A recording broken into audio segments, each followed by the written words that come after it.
jeunes ont dit qu'ils comprennent, ils acceptent et ils les comprennent. Lii daal la ñu yaakaar aujourd'hui sur le Sénégal lii daal la ñu jàpp ne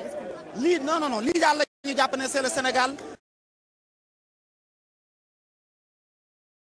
lii daal la ñu jàpp ne fi mu ne nii moom moo mën a doxal réew mi donc gis nañu ko les forces de l'ordre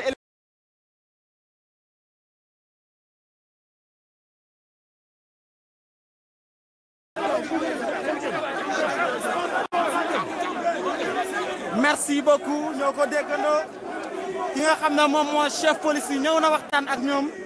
ñëw na négocier ak ñoom.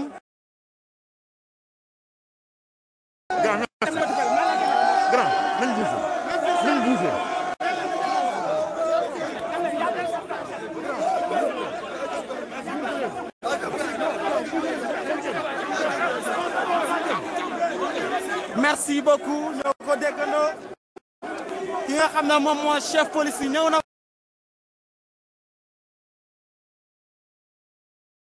ñii respecté nañ les chefs religieux du Sénégal parce que dañ leen wax ne manifester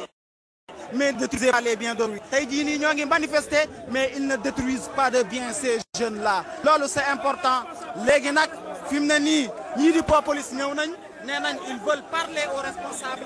donc ils viennent encore une fois de plus négocier waa police loolu lañ def tey jii nii loolu lañ. Ce pays-là nous appartient. Ce pays-là nous appartient. dem nañ ñaan pour éviter tout rassemblement. ñi nga xam ne solo ñu masque. ñu indi yeneen problème. yéen ñëpp ngeen demee ne affaire bi incha allah yàlla na si def ndox mu set. ok grand nañ bougé nañ bougé.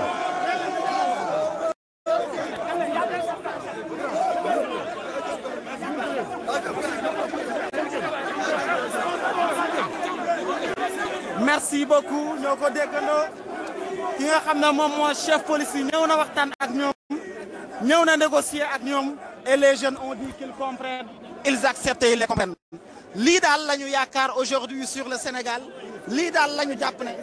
lii non lii daal la ñu jàpp ne c'est le Sénégal lii daal la ñu jàpp ne fi mu ne nii moom moo mën a doxal réew mi donc gis nañu ko les forces de l'ordre et les jeunes aujourd'hui sont unis ils se comprennent il y a au moins une tentative d'éviter li nga xamante ne moo di confrontation ça c'est important kon ñun ñoo ko gisandoo gis nañ li nga xamante ne tey jii nii moo am fii ci devant le tribunal palais de justice départemental bu Dakar les jeunes sont en train de montrer qu'en réalité ce qui les intéresse c'est le Sénégal ñii ku ne terroriste nga te nga ne yow da ngaa yor fonction institutionnelle yow xamoo luy terroriste yow respecté woo jeunes yi bu di ngay def maanaam ñàkk a nangu dëgg ñàkk a nangu dëgg ñàkk a nangu li nga xamante ne moom mooy yëg-yëgu ndaw ñi ndax ndaw ñi tey seen yëg-yëg mooy un Sénégal juste ndaw ñi seen yëg-yëg tey mooy une justice boo xamante ne c'est une justice équitable lii daal la ndaw ñi bëgg kon bu ko defee rek ñu xamee ko noonu ndaw ñaa ngi nii foto yaa ngi nii di jéem a waxtaan ak ñoom di leen jéem a calmer pour au moins affaire yi bañ a déborder lii daal mooy li nga xamante ne seetlu nañ ko fi lii daal mooy li nga xamante ne moo fi am nee nañu nañu reculer parce que tribunal baa ngi nii buñ leen ko wanee ngeen gis ko fële nga xamante ne ngeen seen nële mooy palais de justice ñun ñoo ko gisandoo palais de justice bi aujourd'hui c'est à peu près à 50 mètres des jeunes périmètre bi fa lañ ko def ñaa ngi nii ngeen gis nii ñuy manifester di wane ne ñoom ñii tey duñu nangu kii nga xam ne moo di Ousmane Sonko delluwaat section de recherche li ñu bëgg mooy chef d'inculpation yi nga xamante ne dara du ci dëgg chef d'accusation yi nga xam ne dara du ci dëgg ñu teggi ko ci ndoddal Ousmane Sonko libéré ñëpp ñi nga xam ne ay otage politique lañ Ousmane Sonko dellu ci njabootam dellu ci ay ñoñam sénégalais yi itam dellu seen njaboot dellu seen ñoñ parce que li ñu bëgg tey jii nii rek mooy justice am ci réew mi kon pour la libération ki nga xamante ne moo di le président de Pastef Ousmane Sonko ñu bàyyi leen ngeen dund ambiance bi. xanaa sax ma jël kenn koo xamante ne dinaa ko ci laaj xool moom naka la gisee mbir mi kilifa gi xanaa ma laaj la rek di la laaj tey jii nii seen taxawaay lan moo ko waral ak lu waral ngeen taxaw fii tey jii nii pour wax ak sénégalais yi. waaw xam nga dañoo ñëw taxaw pour wax ak sénégalais yi parce que Macky Sall ñun ñoo ko joxoon suñu lépp ba muy jël nguur bi ñaata moor moo am ñu jox ko suñu lépp Cissé Lo fii la taxaw assemblée nationale ñëpp jàkkaarloo moom mën a ñii ay caga lañu suñu leen joxee suñu leen waxee lu ñu fi nekkee ngeen jël ay yat te pourtant dañ koo muñal boobu ba léegi ñu ngi koy muñal Covid am ñu tayal suñu 1000 milliards jox ko ba léegi kenn laaju ko rapport kenn laaju ko dara ñu toog ba tey jii mu téye Sonko ndax lan affaire viol loo xam ne ñëpp xam nañ ne complot la ñaata mort moo am France lu fa xamante ne taal ay vol combien d'heures lay def 6 heures de vol tey jii ñu ñëw taxaw suñu réew ni Macky Sall mënu sa génn gémmañam wax premier ministre xaw ma Antoine Félix Diome fii la taxaw ak arrogance bu métti boo xam ne téye ko dafa teg ci kaw askan bi. yéen nee na ay terroristes ngeen da ngay yor drapeau bu Sénégal loolu ngeen ciy tontu. non loolu moom amul Sénégal amul terroriste ñun suñu biir lañ nañ wax dëgg kenn raxuñu suñu biir la l'élève ça se lance en famille on est en famille Macky Sall su bëggee taxaw di wax ak bitim réew bañ a wax ak ñun Antoine Diome ñëpp dégg discours mu wax ak ñun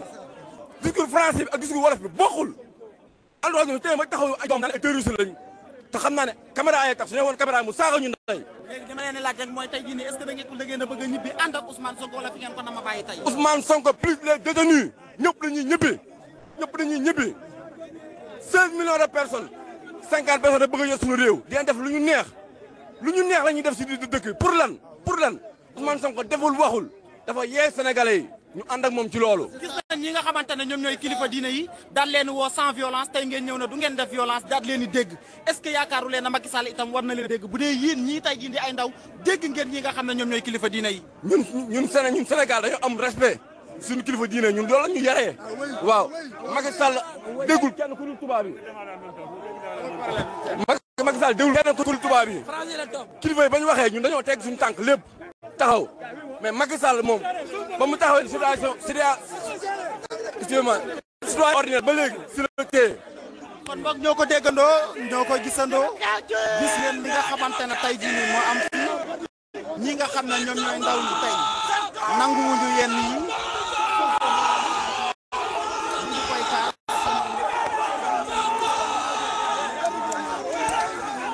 rek ñoom ndaw ñi Sonko rek moo leen ñor bu ko defee rek ñu suivre ndoo ak yéen ambiance bi.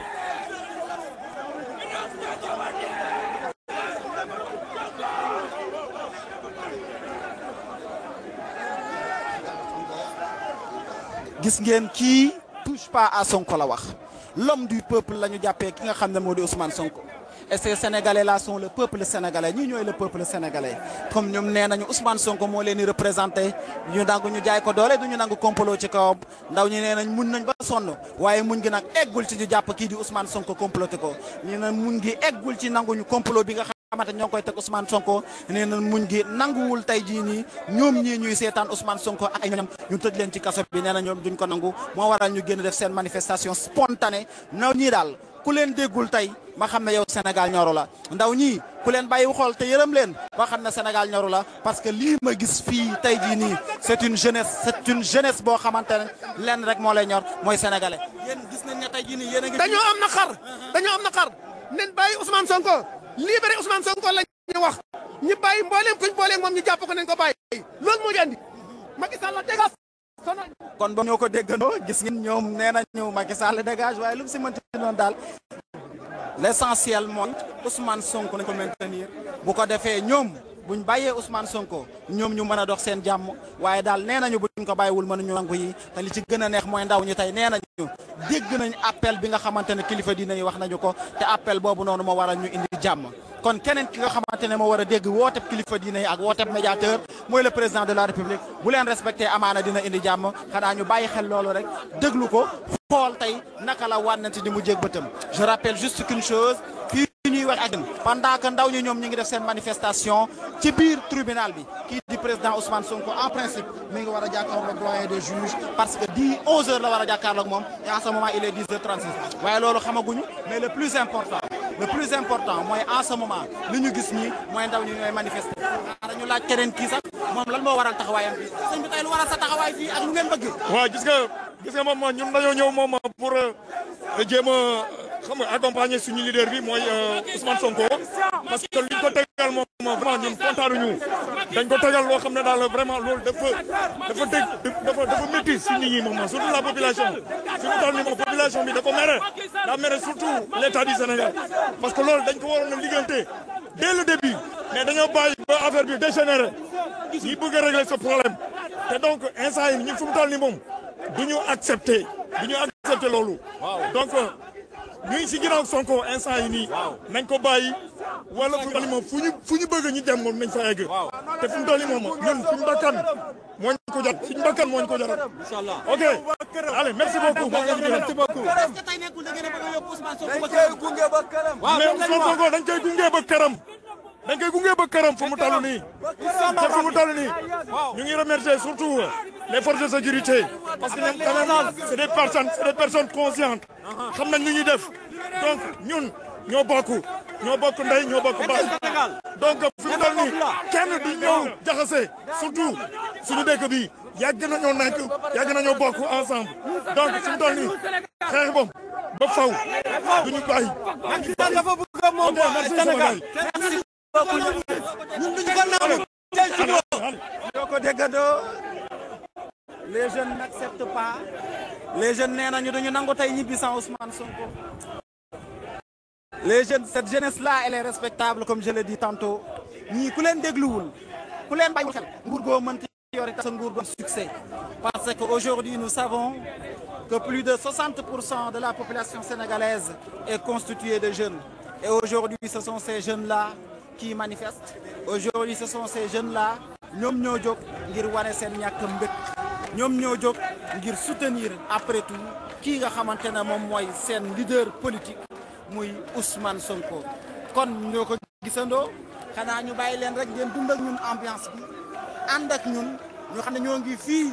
ci juste à côté du tribunal départemental de Dakar à 50 mètres du palais de justice ndaw ñi ils sont venus répondre spontanément à leurs convictions seeni conviction mooy rek fexe ba ñu respecter kii nga xam ne moom mooy droit wu Ousmane Sonko ñu dund ak mbir yi rek ak ndaw ñi.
En ce moment ndaw ñaa ngi manifester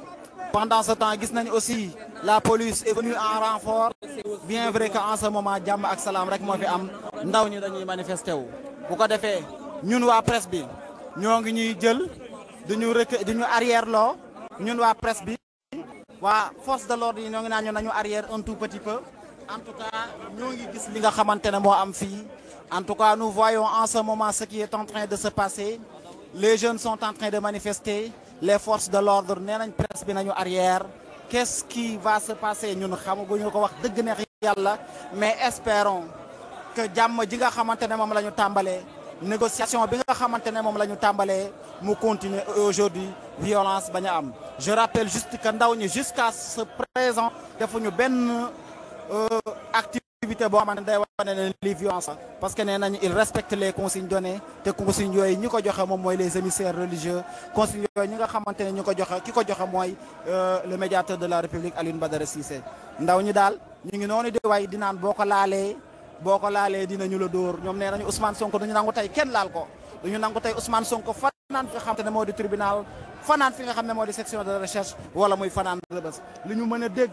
te moom la ñu mën a nangu tey ci seen xel ak ci seen xol mooy ñu ànd ak Ousmane Sonko ak yeneen otage politique yëpp rek ànd ak ñoom gunge leen ba seen kër parce que aujourd'hui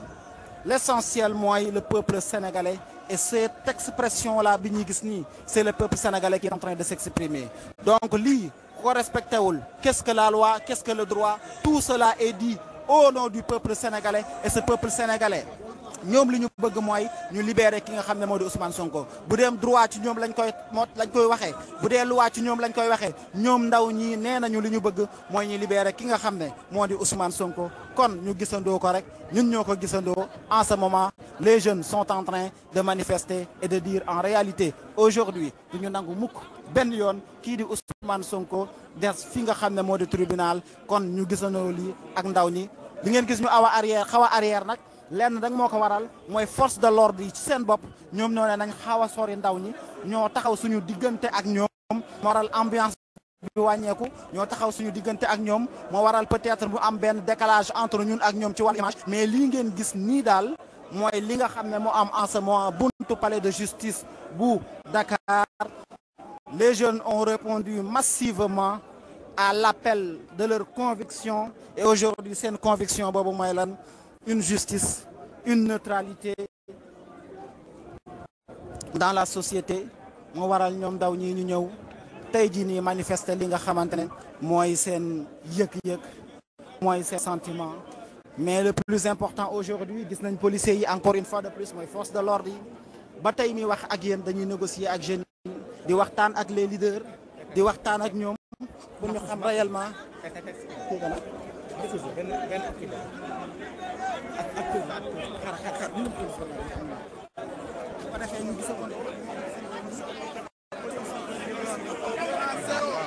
zéro violence ñun ñëpp. waaw te ñu libéré gars yi nag ñoom Assane Diouf ñoom Kélador gars yi nañ leen bàyyi quoi parce que defuñu dara ñu ngi leen di nasaxal, ñu ngi leen di méttital ci kaso yi tawaay. ñu ngi ay doomu sénégalais xam nga loolu nag moo tax xam nga ñu ngi koy méttitlu, nañ leen bàyyi, nañ libéré otage politique yëpp. waaw jaajëf waay. gis ngeen ki nga xam ne aussi moo di artiste Mahfous moom it ñëw na pour wane na dafa indi li nga xam ne moom mooy soutien am, li nga xam ne dafa indi mooy soutien am à Ousmane Sonko et au peuple sénégalais. dañoo ñëw wane suñu mer quoi, non à la dictature. loobu tuur comme naa nga xoolal jeunesse bi gars yi dañoo bëgg Sonko. donc nañ ko may free Sénégal. lan ngay sàkku tey man maa ngi sàkku jàmm di sàkku président de la République Macky Sall maa ngi la koy ñaan avec tout le respect que je vous dois dimbali ñu rek président de la République avec tout le respect que je vous dois. kilifa nga jox naa la sa place kilifa mais dimbali ñu rek nga libéral ñu Sonko Sénégal am jàmm kilifa yi wax nañ jeunesse bi génn nañ Sénégal am jàmm. ah bu sañoon tey ñu ñoo koy gunge ànd ak moom dox ak moom ba kër mu ñibbi parce que Baye Fall la ñu ay Baye Fall lañ comprends nga ñun jàmm rek la ñu ñor Sénégal te Sénégal xoro booy jeunesse yi amuñu seen fay barki sëñ Touba billaahi. kon ñoo ko déggandoo moo di ñoo ko déggandoo kooku Mahfous la muy artiste comédien moom ñëw na itam apporter son soutien à Ousmane Sonko. ndaw ñaa ngi encore une fois de plus nee nañu libéré kii di Ousmane Sonko kon ñu bàyyi leen ngeen dund ak ñun li nga xam ne moom moo fi xew.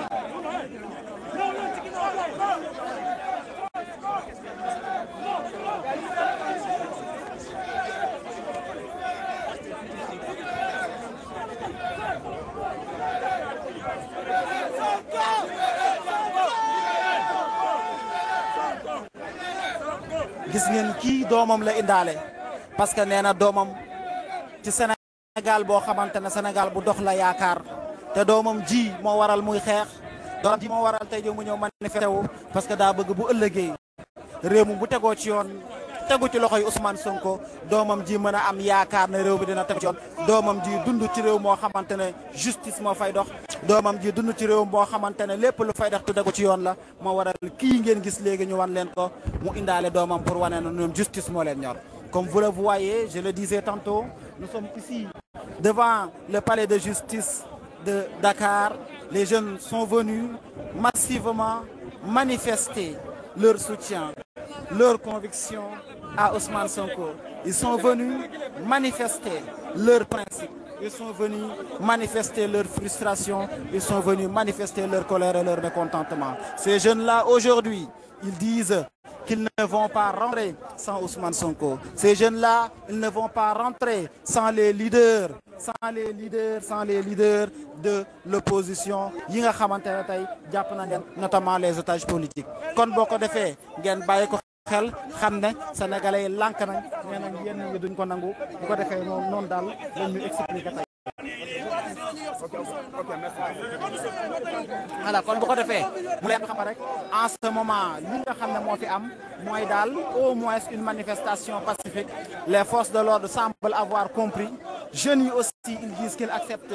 li nga xamante ne moom mooy conseiller ak ndigé yu émissaires religieux yi ak li nga xam ne moo di médiateur de la république kon kenn képp moo des fi mu ne nii mooy ki nga xamante ne moo di le président Macky Sall parce que moom s'il donne son aval bëgg jàmm am ci réew mi day libéré ñëpp ñi opposé wu opposé ji moom mi nga xamante ne moom la ñu fal mu ne fi waaye bu bëggee continuer nag na day téye Ousmane Sonko dans les justice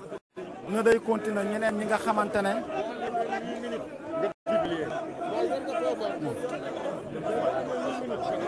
bu ko defee kon xanaa rek ñu wan leen li nga xam ne moo amagum fii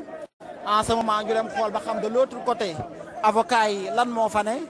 bu boobaa dinañ xam ngeen ànd ak ñun duñu dagg direct bi mais ñu xool à l'intérieur ba xam les avocats sont là-bas lan moo fa am waaye je ne pense pas que mu am parce que en ce moment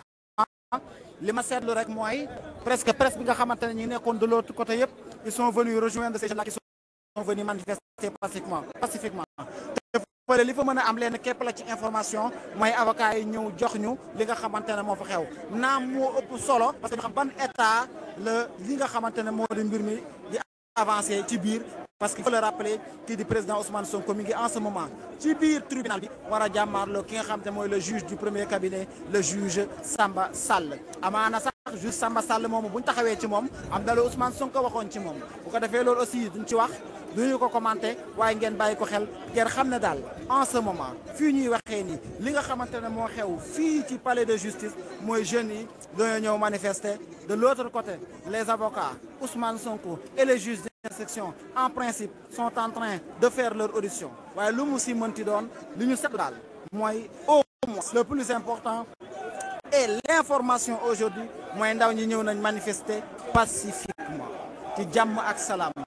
ci dal comme si c'était une réponse à ce que ñi nga xamante ne ñoo la doon traité naan leen ce sont des terroristes naan ay forces occultes lañ naan ay forces étrangères lañ ndaw ñi sonn xiif amuñu liggéey ñu leen koy ñuy xamal ñi nga xam ne ñoo leen xasee loolu ne leen déedéet nangu leen parce que nangu nag teel a nangu day yombal mbir yi te teel a nangu mooy nangu ne ndaw ñii dañoo sonn dégg ngeen leen ñu naan libéré ki nga xam moo di Ousmane Sonko ndaw ñi il n'accepte pas il refuse autant qu'il peut injustice nee nañu dañoo duy ba mu fees le couvercle est plein te nag li nga xamante ne moo di paan ndox bu feesee ñu duñ ci mbuñ ñu duy ci muñ ba mu fees day mujjee tuuru loolu moo tuuru tey injustice bi ñu bëgg a teg Sénégal te ñi nga xamante ne mooy cappaandaw ga nag mooy bëgg a jaay injustice ak doole ki nga xam ne moo di Ousmane Sonko ndaw ñi nee nañu ñoom duñu ko nangu tey donc dégg leen ñoom ña ngay way naan boo ko laalee xaaral rek ñu bàyyi leen ci ambiance bi.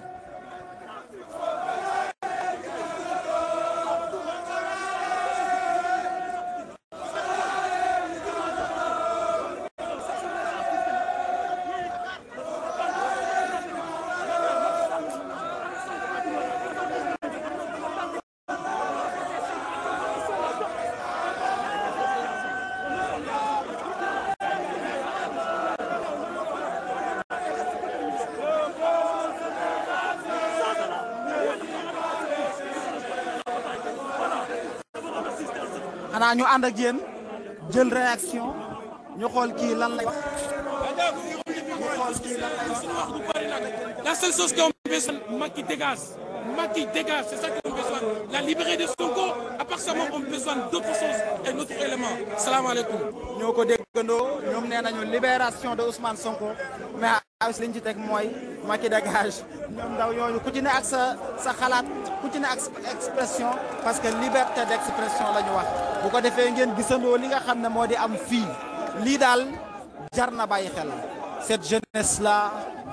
elle est venue répondre massivement avec le drapeau national avec le symbole de notre république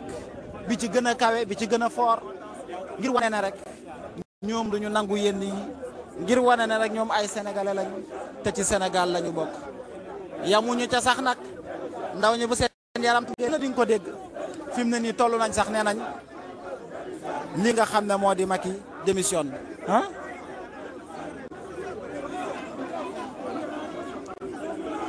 bu ko defee en ce moment ñu rendre leen tuuti antenne bi bàyyi leen ba ci kanam s'il y a du nouveau dinañ ñëwaat ak yéen waxtaan ak yéen xamal leen li nga xamante ne moo fi xew mais pour le moment l'essentiel ce qu'il faudrait montrer mooy les jeunes sont venus manifester et même au-delà de ces jeunes gis nañ koo xam ne magum jëmm la koo xamante ne magum jëmm la daa ñëw pour manifester Sénégal pour wane li nga xam ne mooy xalaatam si Sénégal. kon kenn du mën a def yëfër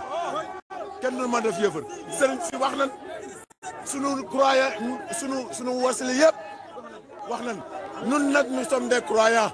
muy catholique bi di jullit bi nous sommes des croyants am na loo xam ne kenn mënuñu koo def ko àdduna lii des ci suñu xol yi kenn mënu ko dindi kenn mënu ko raxas def ñu yéefal n'est pas question loolu am na ma leen wax jërëjëf ñu ngi noonu ñoo ko déggandoo kooku magum jëmm la boo xamante ne li mu xam la rek mooy moom aussi dafa ñëw manifesté wu pour wane na ñoom ay sénégalais lañ ay gëm-gëm gu wóor la ñu am du ñu nangu ñu leen di xas di leen wax yoo xamante ne teguwul ci dëgg du ñu nangu ñoo xamante ne ñu leen di xas bu ko defee ñu jéem a rendre antenne bi tuuti wala sax ñu wàccee baat bi bàyyi leen gën dund li nga xamante ne moo di ambiance bi ma bàyyi leen gën dund ak ñoom.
justice rek moo la war ndaw ñi dem nañ Casamance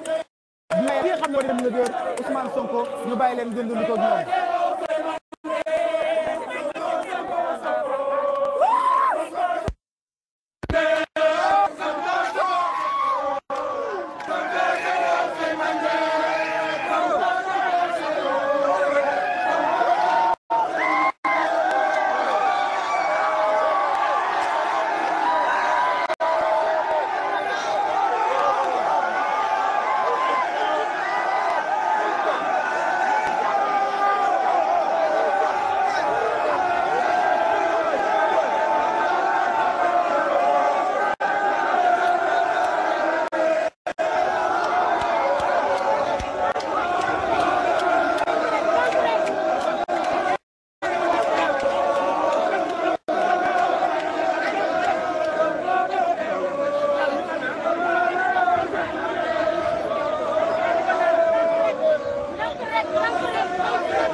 ñu gisandoo ko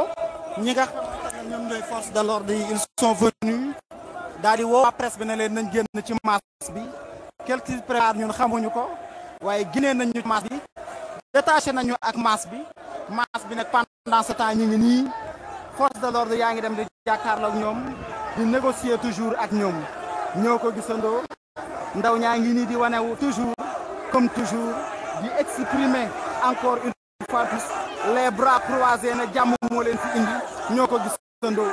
En ce moment, voici ce qui se passe devant le palais de justice. En ce moment, voici ce que vivent les Sénégalais. En ce moment, voici l'expression de la volonté populaire. Voici l'expression du droit. Voici l'expression de la loi. Voici l'expression des règlements qui nga xam ne ñoom ñooy régir suñu dëkk bi mooy la liberté d'expression mooy wax sa xalaat wax li nga gëm mooy doxalee ci jàmm di négocier avec les forces de l'ordre et les forces de l'ordre le comprennent très bien. D'ailleurs, ngeen am na ci ñenn ñoo xamante ne ay leaders lañu en ce moment ils sont en train de demander aux jeunes ñu arrière tuuti bañ a egg palais de justice bi loolu daal mooy li nga xamante ne moo fi am ci information. Regardez-moi ces jeunes là avec le drapeau national sukk nañu ñoom ndaw ñi ñenn ci ñoom ngir waree ne ils sont là pour le Sénégal ñu bàyyi leen gën dundu ambiance bi.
li nga xamante ne moom lañ seetlu tey mooy il y a au moins un esprit très républicain des forces de l'ordre ñoo ngi nii ils sont aux aguets mais attaqué wuñu kenn les forces de l'ordre ñoo ngi nii ils sont aux aguets mais ils sont en train de comprendre qu'en réalité il faudrait juste que ñu comprendre ces jeunes là ànd ak ñoom kon fii may waxee ak yéen ñii nga xamante ñoom ñooy manifestants yi ñi ngi manifester d'un côté de l'autre côté il y a les forces de l'ordre yi nga xamante ne ñëw nañ pour assurer la sécurité pour mu bañ am dérapage waaye lu ci mënti am mooy gis nañu ne ndaw ñi am nañ ay leaders yu ànd ak ñun yoo xam ne ñoo leen dalal nan leen arrière leen naan leen tey notre manifestation sera pacifique naan leen tey notre manifestation sera pacifique tant qu'il nous laisse l'occasion de manifester pacifiquement lii daal mooy li nga xam ne seet nañ ko fi tey les jeunes sont venus en masse ndaw ñi kenn mënu leen téye tey avec le drapeau en main muy flotter jëm ca kaw di wane ne li ñu bëgg mooy Sénégal di flotter jëm ca kaw ndaw ñu tey lii la ñu def ñi nga xam ne ñoom ñooy force de l'ordre yaa ngi taxaw mais aujourd'hui pour ngeen mën maa dégg lii nga xam ne daal moo fi am mooy lii ndaw ñaa ngi exprimer seen soutien mais force de l'ordre yi aussi ñu ngi fi pour qu'il n'y ait pas dérapage lii daal moom la ñu seetlu tey fii ci tribunal palais de justice bu Dakar les jeunes sont venus massivement manifester leur désarroi soutenir ki nga xam ne moo di Ousmane Sonko seen leader politique ñu bàyyi leen gën dund événement bi dund ambiance.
lii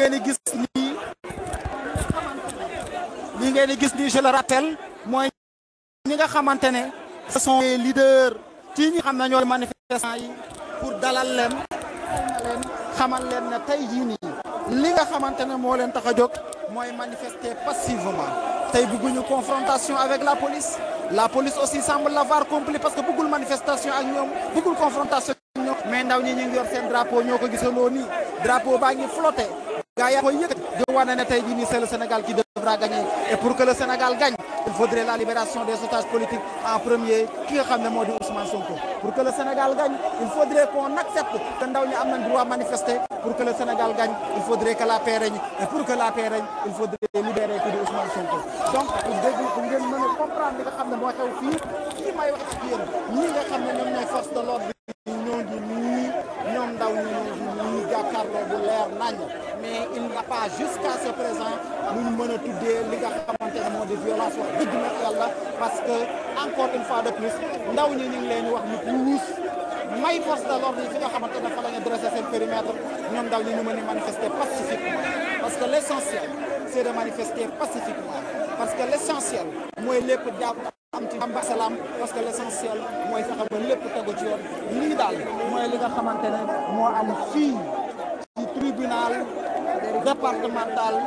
palais de justice bu Dakar ñu bàyyi leen gën dund ak ñun ñi nga xamante ne moo di encore une fois de plus ambiance bi.